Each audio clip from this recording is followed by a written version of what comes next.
अल्लाह मिठा तुझी इबादत में गुजारियूं,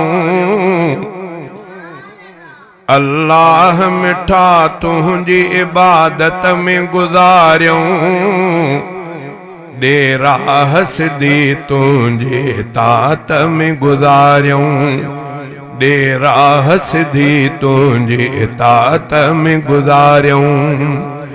सजदन में हुजऊं तुझे अग्यां रब प्यारा,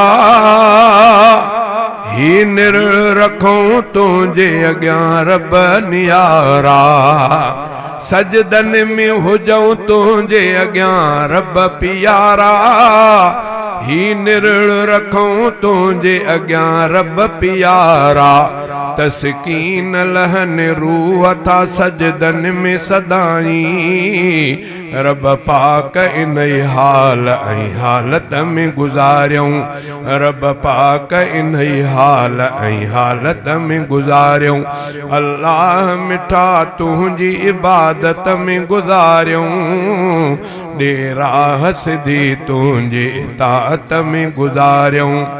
दुनिया जे हवस हिरस खां तूं सबके बचाइजो, पंहिंजे ई मिठा राज पे जो रस्तो वठाइजो।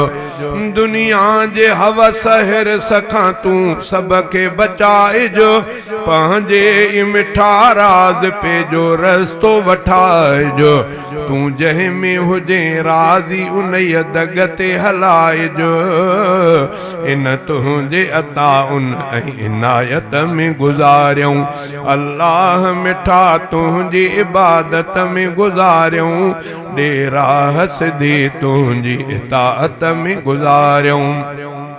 कुरान में तो जे को चयो उन ते अमल दे, असां पूरो शरीयत ते हलूं तुझो फज़ुल थे। कुरान में तो जे को चयो उन ते अमल दे, असां पूरो शरीयत ते हलूं तुझो फज़ुल थे। मदनीअ जूं सभई सुन्नतूं अखड़िन ते रखूं सभु, महबूब मुहम्मद जे महबत में गुजारियूं। अल्लाह मिठा तुझी इबादत में गुजारियूं, डेरा हसदी तुझी इताअत में गुजारियूं। बदकार बंदा आहियूं मिठा ॾिसु न खताऊं, कर माफ़ खताऊं था कयूं तोखे सदाऊं। बदकार बंदा आहियूं मिठा ॾिसु न खताऊं, कर माफ़ खताऊं था कयूं तोखे सदाऊं। ॾोहन जूं ॾिजां कीन मिठा साईं सज़ाऊं, रब तुझे करम कुर्ब ऐं रहमत में गुजारियूं। अल्लाह मिठा तुझी इबादत में गुजारियूं, डेरा हसदी तुझी इताअत में गुजारियूं। परदो ऐधणी यौम हशर में तूं रखे जा, सब ऐब हिते ऐं तूं ते पाण ई ढके जा। परदो ऐधणी यौम हशर में तूं रखे जा, सब ऐब हिते ऐं हुते तूं पाण ई ढके जा।